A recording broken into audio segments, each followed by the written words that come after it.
Right. So good morning, everybody. We've got Steve Collier from the Agency of Agriculture, who's joined us this morning and is going to give us some background information on the permitting process. And we've got several members who are joining us on Zoom today. And then I think John, Representative O'Brien, is just running a little bit late, so he will be here. Morning, Representative Nelson. We had a fire alarm in the State House earlier this morning. It's backed everything up a little bit. So everything seems to be secured and safe. So we're in business, and we welcome Steve. Good morning. Thank you, Mr. Chair, and good morning, committee members. It's good to see you. Steve Collier from the Agency of Agriculture.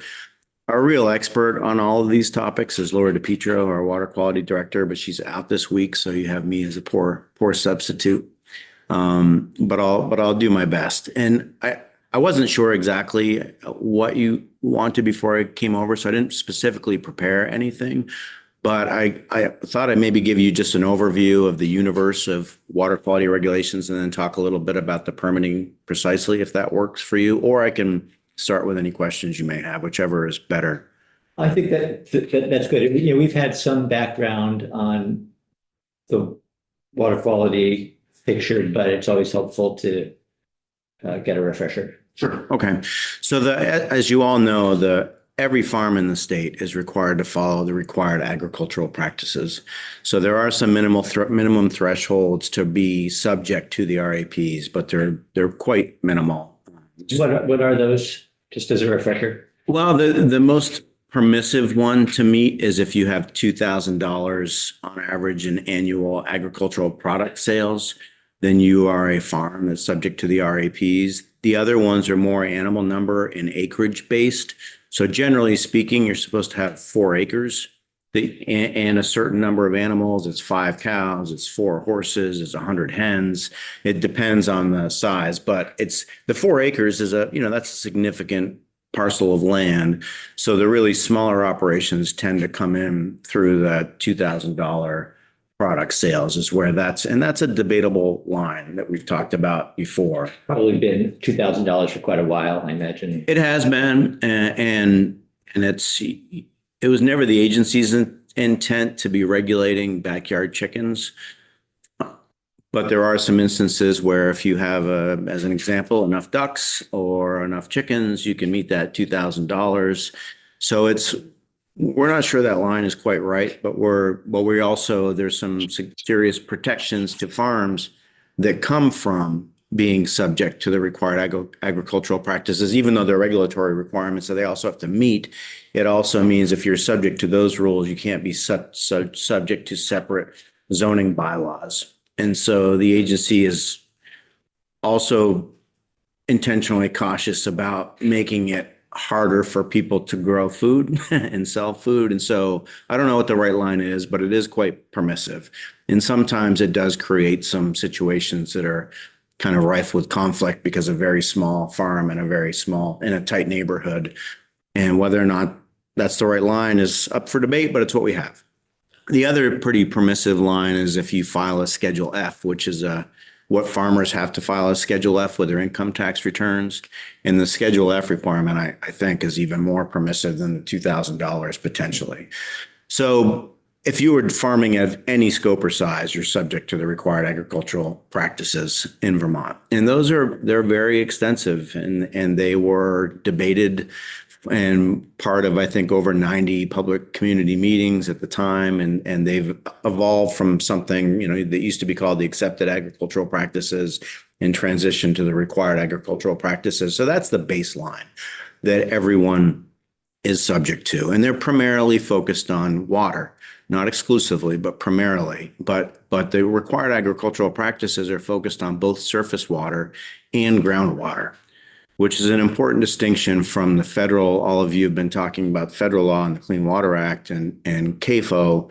in relation to S-124, that's all about waters of the United States and surface water, but our requirements apply to groundwater as well. So farms in the state not only have to take measures to prevent discharges to surface water, they also need to do the same for groundwater. So we do both. We inspect groundwater for private wells. So if there's we go test groundwater for wells, and if there's an issue in a private well, then we can require the farm to take measures to minimize. It's usually nitrates from nitrogen are usually the most common issue with groundwater. So we regulate that as well, and that can be very complicated depending on. It's hard to measure. It's hard to map groundwater. So Yeah. Some people utilize springs even today. Is that considered groundwater or surface water? A spring, well, if it's dug well. if it's for drinking water, it would be groundwater. Would it? Yeah. And we don't do public drinking water. So public drinking water systems are regulated by ANR. We do the private wells and private drinking water. But groundwater from farms is something that we can regulate more broadly. So that's applicable to everyone as long as you're doing it at least the minimum threshold numbers. The whole water quality rubric is designed to sort of maximize the effectiveness of risk management. So the larger farms get the most attention because they generate the most amount of waste. That does not in any way mean that they're causing the most pollution. It can or cannot. But if they're managed properly, they can be causing less pollution than a small farm. It just depends on how it's being managed. But because they generate the most waste on their farm, mostly from their animals, then they get the most attention. They have the most rigorous requirements. And that's what everyone calls the large farm. It's large farm operating permit. That's all based on federal law. It's all the CAFO, or concentrated animal feeding operation. The animal numbers that Mr. O'Grady likes to refer to as the reverse Noah's Ark list. That's all something that we've extrapolated from federal law. So we're using the same numbers as the Clean Water Act when we're determining whether somebody's a large farm or a medium farm or a small farm. So those requirements are the most onerous. We have the most ability to regulate large farms. The reality is large farms and the infrastructure requirements are more significant oftentimes for large farms and medium farms than they are for small farms. But if you are, Oh, okay. Oh, never mind. Wait, did you have a question? Oh, sorry. I must hit the mute button. Okay, Sorry about that. that's all right. But the determination of whether you're a large farm is simply met by application of the animal numbers. So that's what determines whether or not you're a large farm. And if you meet those threshold numbers, or actually before you meet those threshold numbers, you're not allowed to operate a large farm in the state without a permit from the Agency of Agriculture. So that's the first and foremost criterion. If you are going to operate a large farm, you need to apply for a permit from us. And that permit, you both need a permit to operate your farm if you're a large farm, and you need a permit to build a barn that would constitute a large farm. So if you're going to build a new barn, then you need to get a permit from us before you can build it. And there's public input into that process if you're going to construct a new barn. So the farm has to put out notice about it. We talk to the public about it. We have a public meeting, public hearing, and that's for a new barn. There also can be public participation if an existing, large farm wants to expand its construction so that it can house more animals. We don't have to have public hearings in those instances, but we usually do, and we can have public hearings in those instances. So if you meet the animal numbers, you have to have the permit. And if you're going to expand your farm operation, you need to apply for an amendment. That's even if you already have a permit? If you have so you can't operate without a permit. Once you have a permit, that permit is indefinite. But we do annual inspections, and we're often on large farms, much more often than that, but we have to be there at least once a year. If you're going to make any changes to that permit, any significant change, so that's increase. If you're doing new construction or if you're expanding your animal numbers, then you need to first get approval from us to do that. So the large farm permit itself has there's a litany of requirements that comes with that. But I think what I'll start by focusing on, and you can tell me if there's somewhere else you'd rather go, the biggest issue is to prevent discharge. That's what all of this is about, is we want large farms to be able to operate without discharging to surface or groundwater. Discharging waste. So, farms generate their own waste. They also bring fertilizer onto the farms. They also have feed and leachate and other things that can be waste. So the whole point of this regimen is to manage that waste. Now, the flip side of that is you can't grow anything without nutrients. So whether you're a vegetable farmer or you're a dairy farmer, you're not growing plants without nutrients. So even though it's called waste, it also is very important for the nutrient cycle. And it's actually quite efficient to be able to use the manure, the waste you're generating yourself on your farm to be able to grow your crops, because otherwise you're importing waste, which is also nutrients, from somewhere else to grow your crops.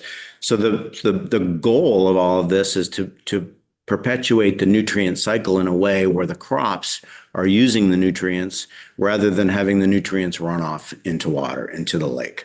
And so that is the premise of the nutrient management plan, which is incredibly complex. I mean, farms have to be testing their soil for phosphorus, for nitrogen. They have to do a field by field, and they can't even do it themselves. They need to have a certified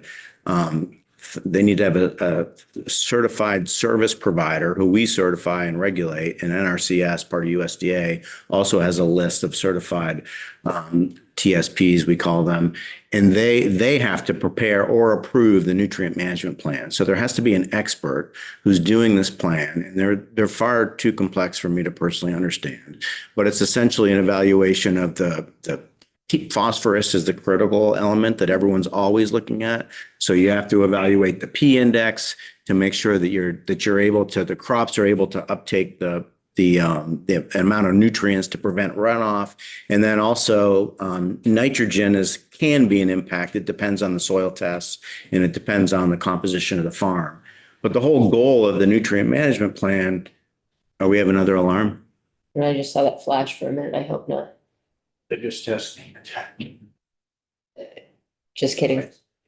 Is there like a trigger word that makes that go off? I don't know. Just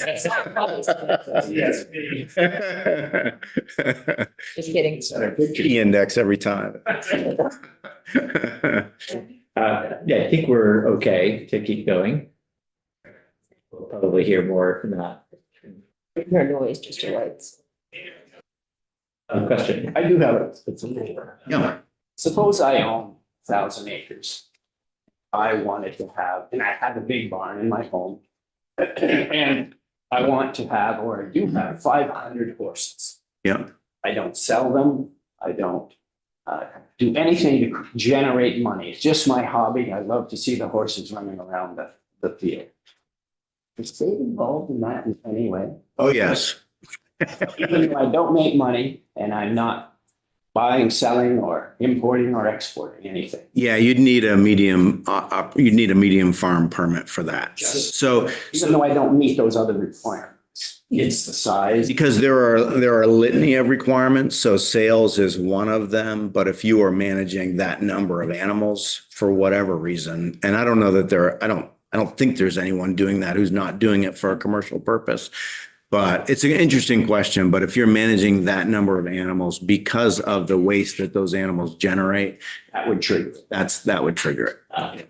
Representative Nelson has a question. More of a statement.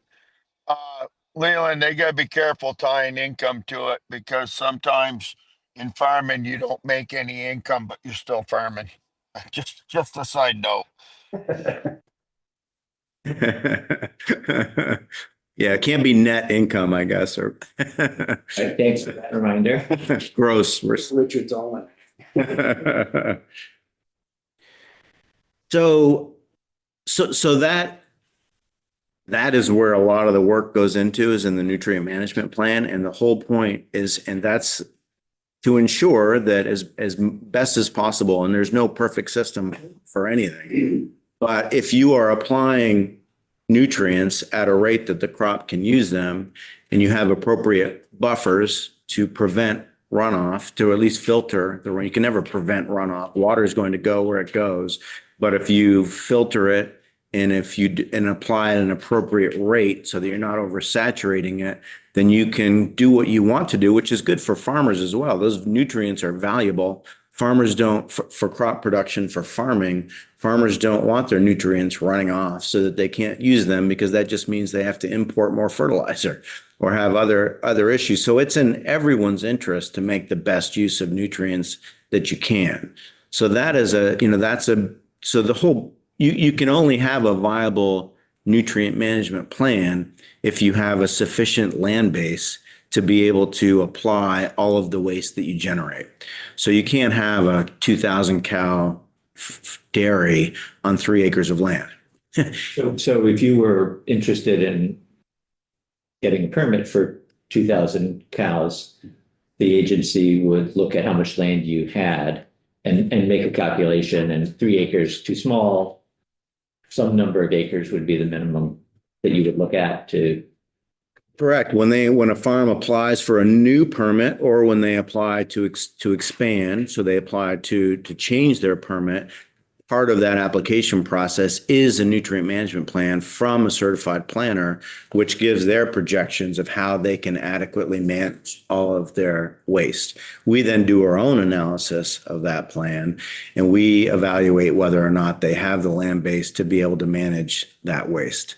So that's a key component of it. And it's complicated because some fields, as an example, if the phosphorus levels are high in a particular field, then the farm would have to reduce their application of waste on that field. So even if they have a 200-acre field, if they might be using much less nutrients on that field than they could if it had a low phosphorus index. So it's a complicated analysis, and it's not just based on acreage. It's based on other, facts as well. And it's not only it's about nutrients, but there's also a big part of the nutrient management plan is to try to prevent erosion and soil loss. So there's also, it's called the RUSL, I'm going to pronounce it wrong, but a RUSLA 2 index. And you can laugh at me now, Representative Nelson, because I'm sure I butchered that.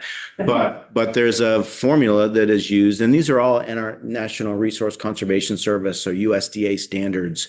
USDA sets these standards. It's called the 590 standards for nutrient management plan. But these are all very technical standards that are set for the nation that we've adopted that farms have to apply.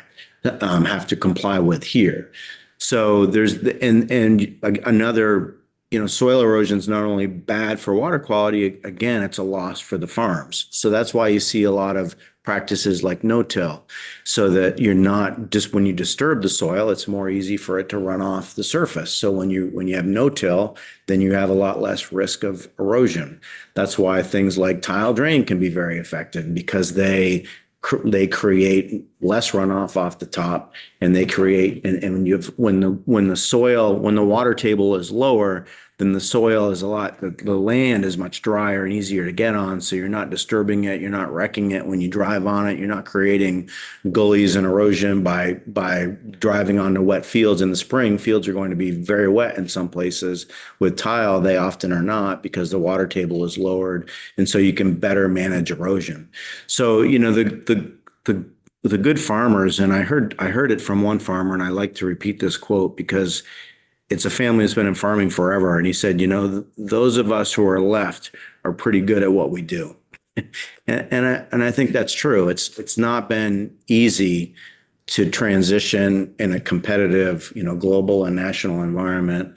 And with the commodity pricing the way it is, like, in order to still be around, we have 439, maybe less now, that was last month, dairy farms left in the state. And those who are doing it have invested a lot and have to be really talented to be able to make it work. And that doesn't, obviously there are exceptions to that.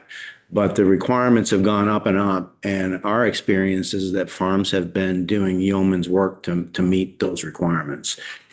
Not perfectly, but we really are quite pleased with how invested the farm community has been. They don't like to be vilified. They like to be appreciated and for what they do, which is to feed us. And so, meeting these requirements is something that maybe a little begrudgingly at first, but I think they've really embraced, and they want to do their part. And it's not, if you read through, a nutrient management plan and you read the large farm operation rules, so there's a permit and then there's also rules. And then you look at the CAFO permit. I mean, the CAFO permit itself, the permitting manual is 673 pages, and that's that's not a rule, but it's very complex.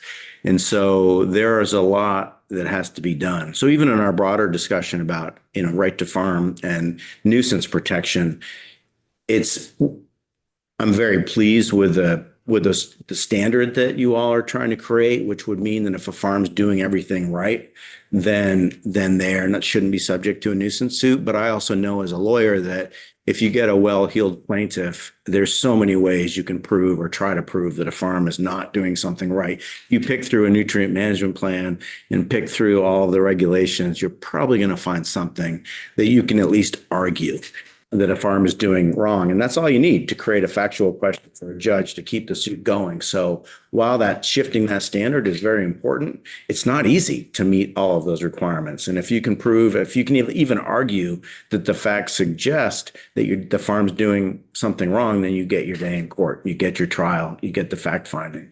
So while that standard shift is really important, it does not mean farms are suddenly free and clear. It means that if they can meet this labyrinth of regulations, then a court should find in their favor.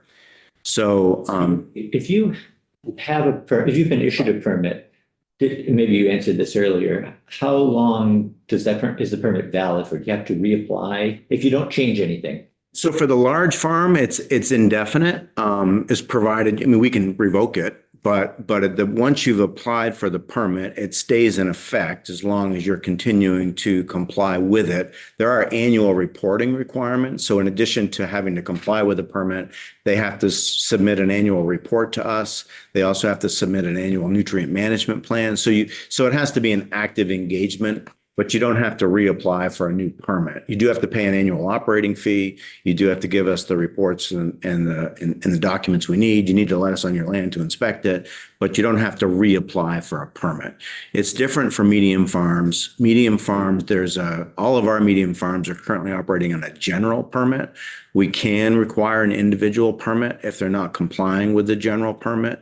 The general permit, it has to go through its own public process so that people can weigh in on the general permit. Every farm that meets the animal numbers has to provide a notice of intent to comply with the general permit with us. And the general permit is mostly the same as the large farm permit, but in terms of the requirements, the reporting requirements, needing an NMP, needing the storage to store. That's another thing I didn't mention is in addition to being able to apply your waste, a really key factor is do you have the storage to store that waste? And in Vermont, we have a 180-day storage requirement, which is so you have to be able to store all of your waste for 6 months of the year. And that's because we don't want people spreading in winter. And we've talked about that, the winter spreading ban. So that's a really significant infrastructure investment to be able to store 6 months of waste.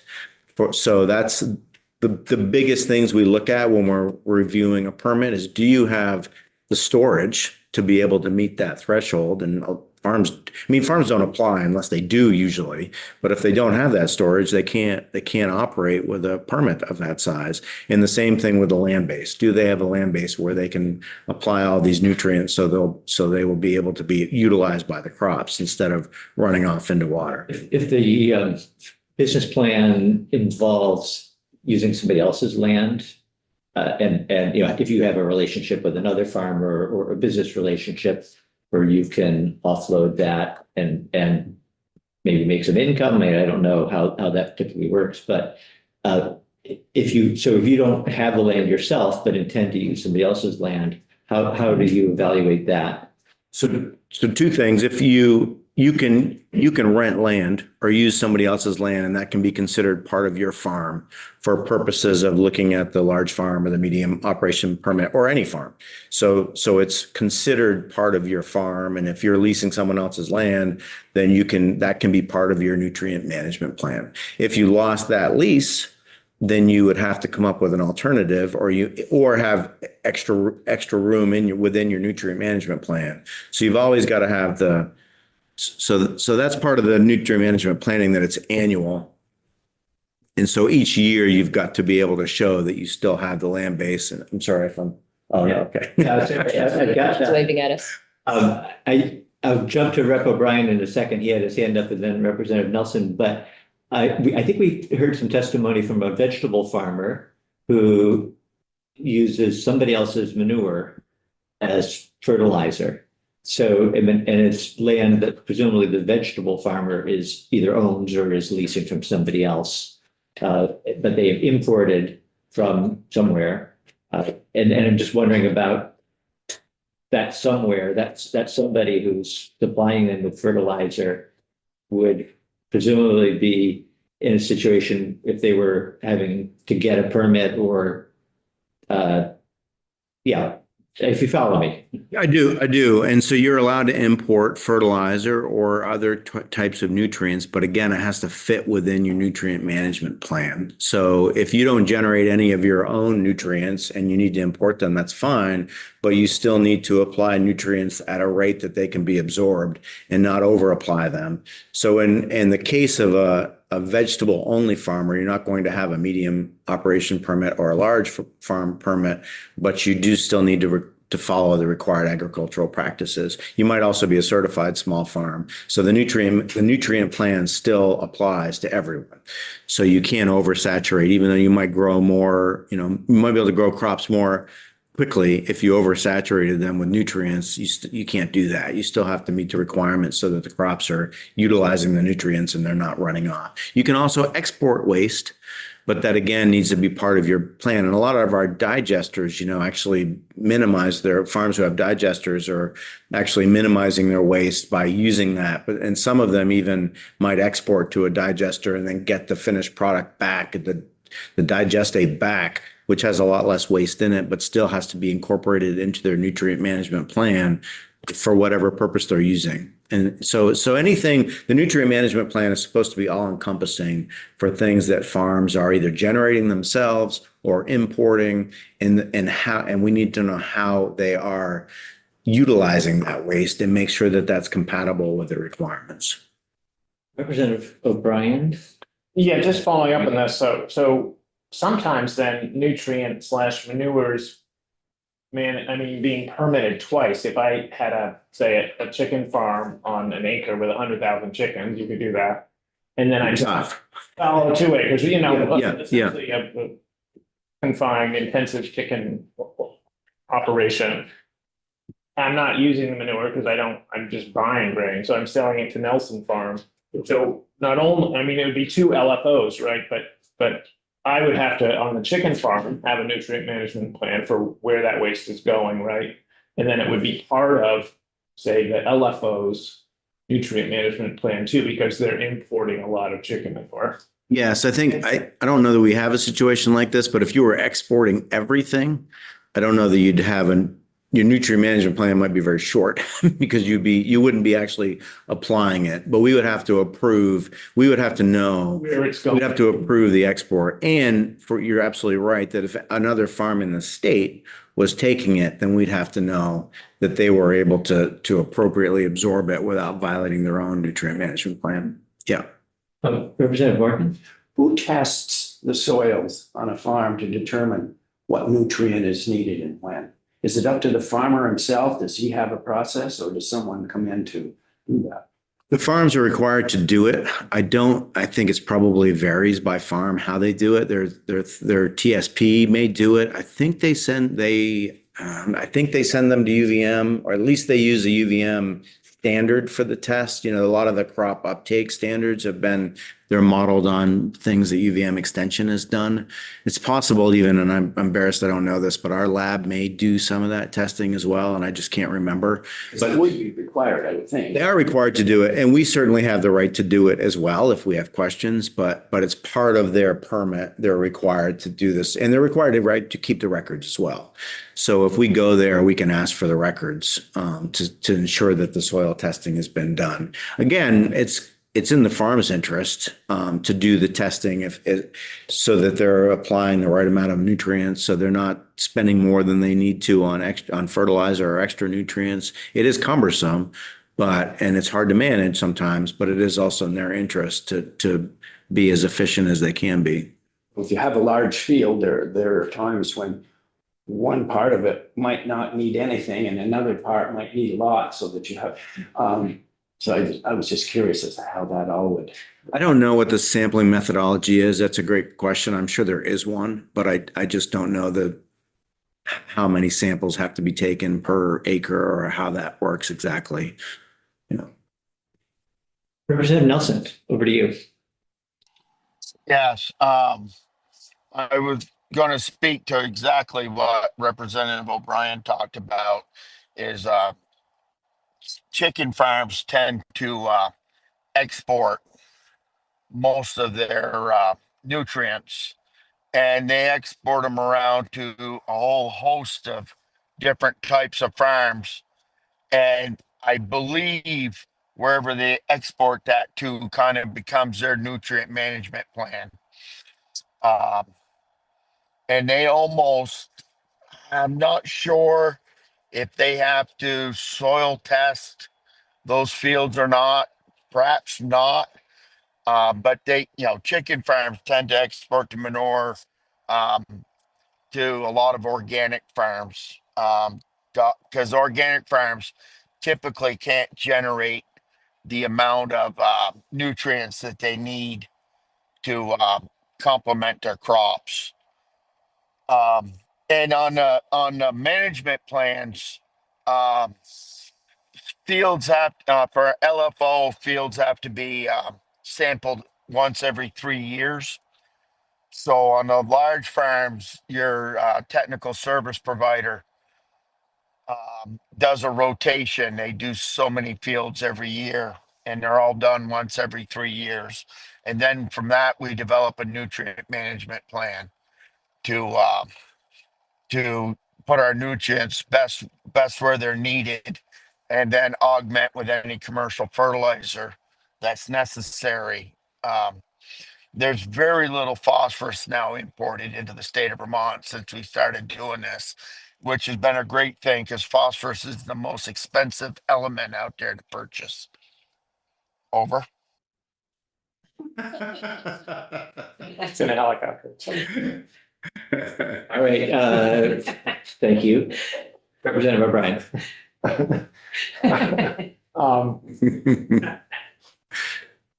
What triggers, I mean, I was wondering about amendments to your LFO permitting or nutrient management plan, like if a LFO wants to do, a relatively small thing, put in a culvert in a production area or, build a 20 by 20, pop out to a existing barn, are those things, do they trigger all new permitting or are there sort of, floors or ceilings where the agency's okay, as long as they know about it, like, okay, go ahead and do that, whereas right, you're building this massive, football field size barn for your new, expansion. So remember, every farm that's large or medium has to be permitted at the time. So what triggers an expansion for a large farm permit is an increase in what their permitted animal numbers are. So when you're an LFO, you're an LFO for dairy at 700 matured dairy cows, but you don't get a permit for 20,000 cows. You get a permit for 1,000 or 800 or whatever it is that you've requested a permit for, because that's the only way that we can evaluate whether you have the storage and whether you have the nutrient management plan. You have the land base. So you get a permit for a defined number of animals. And if you're going to exceed that, then you need to come back and request a permit amendment. And then there's an analysis of whether you can meet both your existing and your projected, nutrient management and storage capacity. For construction, you can also be required to get a permit amendment if you're expanding your barns to house more animals. There's all farm structures. There's for whether you have a permit, an LFO permit or an MFO permit or no permit, all farm structures have their own sort of permitting requirements, where they're not permitting requirements, but we can regulate them where they're put, and they have to give notice to the town. And we have a process where we require them. So even if you're an LFO and you're not increasing your animal numbers, but you want to build a new structure, then you need to give notice to the town, and we can be involved on siting and construction where it goes. So they have to meet the setbacks, unless they can request a variance for us, but it's kind of a limited number of reasons why they can request a variance. And there may also be other, there could be floodplain issues, there could be wetlands issues. So it's not only us or the town that's potentially interested. It depends on where you're putting it as well. And development review boards would weigh in on that? Well, no, they shouldn't for a farm structure. If it's a farm structure, then the town does not regulate them, because we do, but they are required to give notice to the town. So the town, because the town might not think it's a farm structure. And so if it's actually a farm structure, the town doesn't have a zoning right. But if it were a mixed use building, it could get more complicated. Or if it's farm worker housing, even that's not a farm structure. That's specifically not, under statute, that's not. And that does have to meet code requirements and others. So it all very much depends on what exactly you want to do and where. Yeah. Are the requirements, so there's, if you are looking for a permit for the first time or to amend the permit, are the requirements spelled out in statute or in rule or somewhere else? The LFO rule is probably where it's best spelled out. And then also in the MFO rule, and there's also a posted general permit for the medium farm operations on our website. So those are the best sources. The statute gives us the authority, and it kind of gives the broad parameters. But if you want to look exactly what has to be applied, our website also has information about how to apply for permit. Would you characterize it as sort of black and white, so that an applicant could look at the rule and see, I have to do this, I have to do this, I can do this, I will get the permit, or I'll get the amendment if I, can demonstrate that I can do these things? Is it that clear? Well, to me, regulations are never super clear. If you're patient and you read carefully, yeah, it's pretty clear. And I think we work with our farms and we help them. We don't, if they need help with something, we're there to answer their questions. They have to meet the requirements, but we don't try to make it a labyrinth, but there's a lot that you have to do the nutrient management plan itself is a really extensive document. You can't just become a large farm operation without knowing a lot about farming. You're going to need help from the technical service providers and from others. It's a big operation, so it takes a lot of work. But yes, you can follow it, and folks do, but you do have to be pretty well versed in what you're doing in order to be able to manage it all. You talked about the public comment, so the public can weigh in. What is the public's role other than voicing their own opinions, which may have nothing to do with the technical requirements that are in the rules? The role is really for them to learn about what the project is and to voice any concerns that they have. It's really kind of more of a land use function than it is specifically, I think. It's something that was put in, the legislature adopted as part of the large farm permitting, and it's for new farm, construction of new farms, and it's for expansion. So it's an opportunity for the community to weigh in, to learn and to weigh in. And there's not, they don't have a vote, but they have a voice, which is true with, many, many things. Just to add, so same with select boards, if they're noticed. I mean, if they're getting noticed that a building is going up in their town for, a new farm building, right? If they can't stop it, but they're being notified. Right. Yeah, it's a function to get, and it can be very valuable to hear. There might be valid concerns that might require us to, issue a certain condition, or it might be an education opportunity where people sometimes we have these meetings and it's very productive with the farmer and a concerned constituent where they, instead of, social media posts, there's an actual conversation, and sometimes they're more combative and there can be a lot of vitriol at times. You mentioned general permitting for MFOs, but you also mentioned that potentially there could be an individual permit for an MFO that's different than a general permit. That's if they're not meeting. So if they're not, we have the ability, if a medium farm that's operating under a general permit is not complying, then we can issue an individual permit to tighten the screws, essentially. Steve, thank you for that overview. Very helpful. Well, yeah, you're most welcome. Thank you. I think we'll take a short break. We've got another witness scheduled tentatively for 10:30.